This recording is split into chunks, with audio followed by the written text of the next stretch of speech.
again, I'm here with Devin Ryan.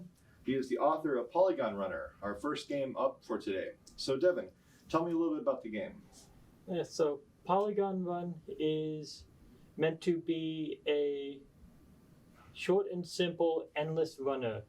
A endless runner being a game where you are controlling a character that moves directly forward and avoids obstacle as the game procedurally generates the obstacles and the world around you. Okay. And what inspired you to make this type of game? And honestly, I was looking around and couldn't find anything that interested me. But then it was like, I just looked on the App Store, tried to find a game that was enjoyable to play, found a few, and then thought of, I believe the game is called Tomb Runner or Tomb Escape, and followed along with that. After finding that, looked up some tutorials to see if I can find out how to run or how to make an endless runner, and was lucky enough to find a tutorial by a YouTube channel called Brackies, which was extremely helpful in teaching the basics of Unity and teaching how to actually set up the game mechanics. Okay. So tell me about your mechanics of the game. Like, what are the various features of the game?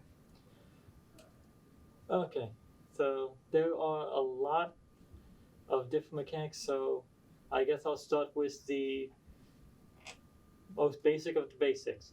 The movement mechanics first. There are vertical movement, jumping up and down, and horizontal movement, moving left and right. Your character is constantly moving forward at a consistent speed, and as far as movement goes, there is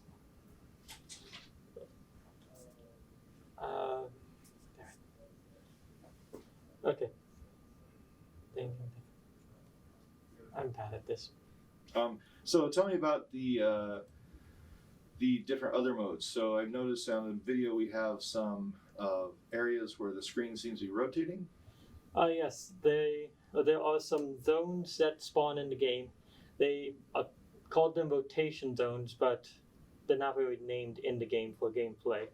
And when you when your player character goes through them, they will rotate your character's view either 90 degrees, 270 degrees, 180 degrees. It's random at which it is, but it'll rotate, and it's meant to disorient the player and make it a bit challenging to keep track of where you are. Okay. Yeah. And what inspired that idea? That's kind of a novel concept to throw at it. What gave you that idea? I honestly have no idea.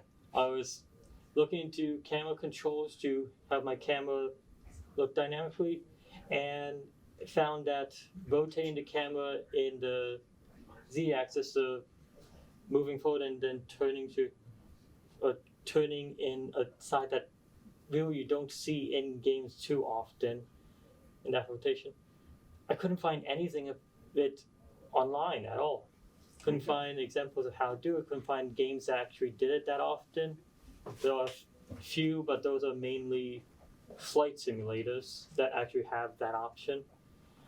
But with that, I couldn't find them, so I was like, I want to try adding that into mine. Yeah, that works. I've noticed here on the movie we see you have your character can shoot. Is that another feature? Yes. In the Infinite Blockade game or level, the player character can shoot whenever the player presses either the W key or the up arrow. There is a delay in between, or a cooldown between your shots that is at least half a second at all times, and the projectiles fire forward and are used to go ahead and break apart the large green walls or green blockades that would prevent you from moving forward. It takes 3 successful hits with the projectiles onto the green blockades in order to actually destroy them. But even when you have them destroyed, they still are a danger because the green blockade breaks into many smaller sections, and each of those smaller sections are consistent as another obstacle that you have to avoid. If you do not, it will reset you. Okay, and I'm noticing here from the video, it looks like you only get one shot. You don't get multiple chances by hitting an object. You hit any object, you reset. Yeah. Okay. I thought of trying to add a health system or life system where you get multiple chances, like a 3-strike system, but while doing that seemed like it could be implemented, it made the game a bit easy. Let you go ahead and make a bunch of risks that didn't seem to match the very hectic and stressful play of the game. Fair So one mistake and you're out is how it is on this. That makes sense. What are your future plans for this game? Well, once I have this game fully completed, because there's still a lot of bugs and glitches that still need to be fleshed out, mainly collision glitches that cause the player character to bump up or bounce even though he has no visual reason for it.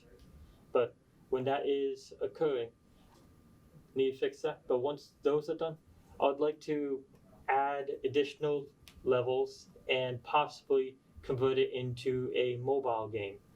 Though converting it from button presses to actual touch responses will be an interesting challenge.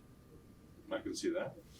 Oh, and here's for the viewers. This is the rotating camera mode you were talking about, I believe. Yes, the infinite disorder level. I initially came up with the name of the mode disorder because I wanted something that had a lot of confusing aspects to it. And the rotation of the camera and the completely random location or spawn locations of the obstacles definitely make this one hard to go ahead and keep up with.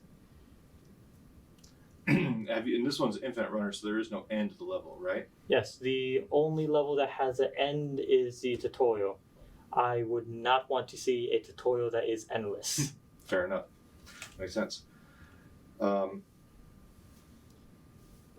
you don't have to lose to actually exit the levels. I should mention that. There is a pause menu, press escape button, and it'll show up and freeze the game while you can go ahead and exit or just resume later. Awesome. Makes sense. I'm noticing there's different shapes. I've seen a sphere, I think I saw a cube, and I see a light bulb right now. Let's talk about that. Yes. The initial inspiration of the game, the tutorial that I've learned from, the brackets tutorial, they initially start off with a cube as the player character. So I start off with that, but I didn't want to go ahead and have the game act and look exactly like this. I wanted more options. I wanted the chance to switch things out. So I tried testing out to see if I can switch out with first a sphere. Made a sphere player character. I was like, okay, simple enough. Try a cylinder. Added that. Like, okay, these are just basic shapes. I want something more interesting looking.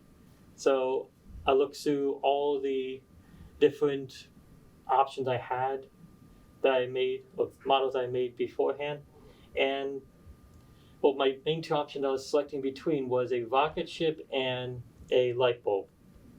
But with the rocket ship, which I didn't include in the game, when it came to rotating the rocket ship like this, it would not move forward. It would constantly catch onto the ground and would just get stuck in it, causing the game to be unplayable. So I went and decided to continue with the light bulb that I made. That makes sense.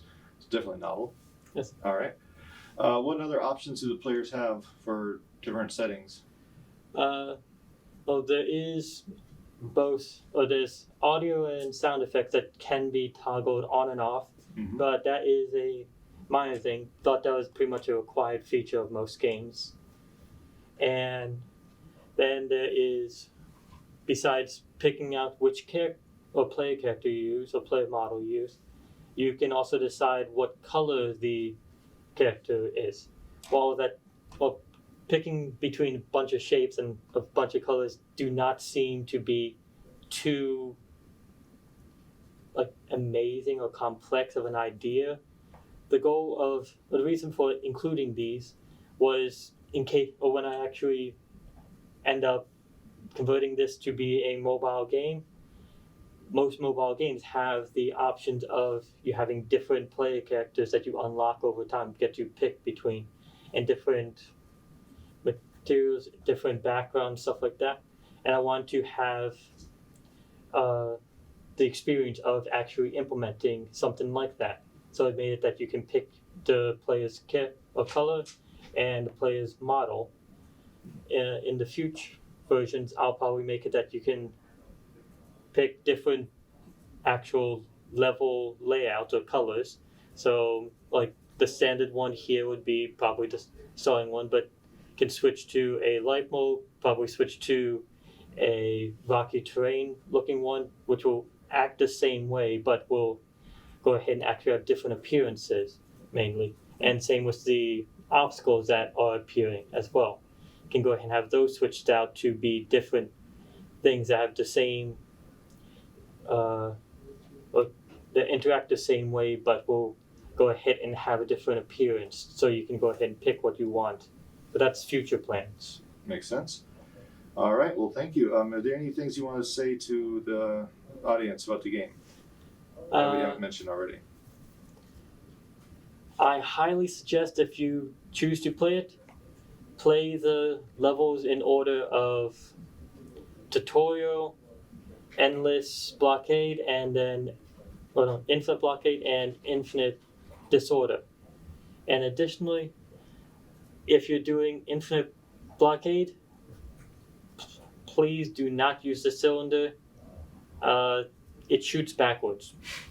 So you will not hit the blockade and you'll just lose immediately. All right. Well, thank you very much. That was Devin, and that was Polygon Run. Thank you very much.